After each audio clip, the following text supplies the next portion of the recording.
Hello everyone, it's me from my channel. Today we are going to talk about Betta Fish Breading in natural. In today's video, we will discuss why and how male bettas build bubble nests, how long it takes them to build a nest, when they are ready to breed, what water parameters should be like, what food they need, how many eggs can they lay, how to collect the eggs, how to hatch the eggs, and finally, how to raise the fry. Bubble nests are built by male betta fish for two reasons. The first is to protect their eggs, and the second is to protect their young, their fry. Only the male betta fish build the bubble nest. The female does not help at all. A very common question that I get asked a lot is how long does it take a male betta fish to build a bubble nest? It can take anywhere between 24 to 72 hours to build a bubble nest, but it depends on the experience of the male. If he has done it before, he will be faster at it because he knows how to do it already. But if this is his first time, then it will take longer because he will be fumbling around trying to figure out what to do. Another question I get asked a lot is, how can you tell when your betta is ready to breed? Well, there are several things you can look for to tell if your betta is ready to breed. The first thing is the presence of a bubble nest. As we just discussed, only a male betta will build a bubble nest. So if you see a bubble nest, then you know that your betta is ready to breed. The second thing you can look for is the coloration of your betta's fins. If the fins are more vibrant in color, then your betta is probably ready to breed. The third thing you can look for is the size of your betta's scales.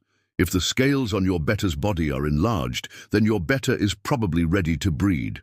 And the fourth thing you can look for is the presence of a sheen or iridescence on your betta's scales.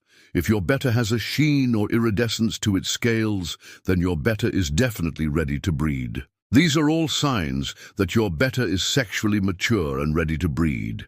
When choosing a tank for breeding bettas, it's important to choose one that's tall rather than wide. This gives the male more space to build his bubble nest.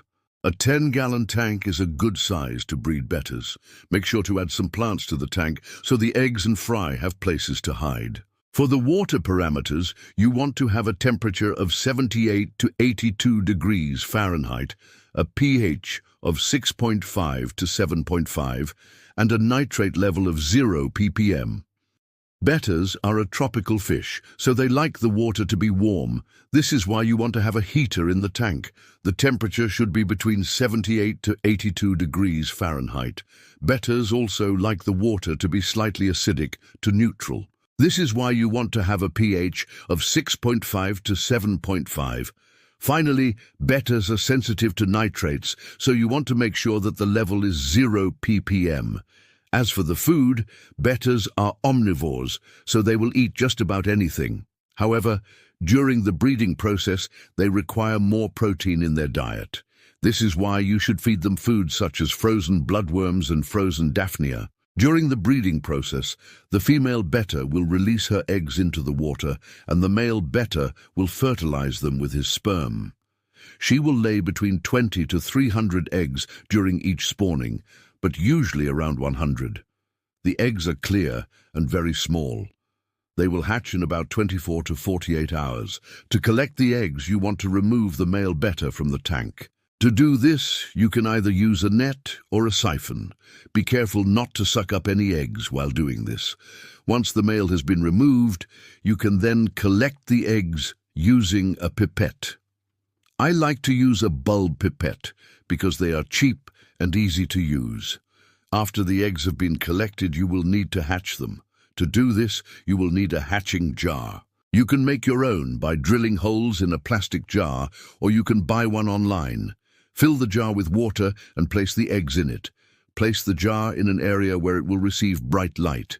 In about 24 to 48 hours, the eggs will hatch and you will see tiny little fish swimming around.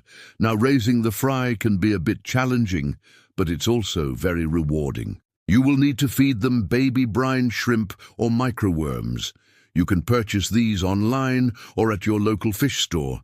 Be sure to feed them often, but only small amounts at a time. I hope this video was helpful. Let me know if you have any questions in the comments below. Thanks for watching and good luck with breeding your bettas.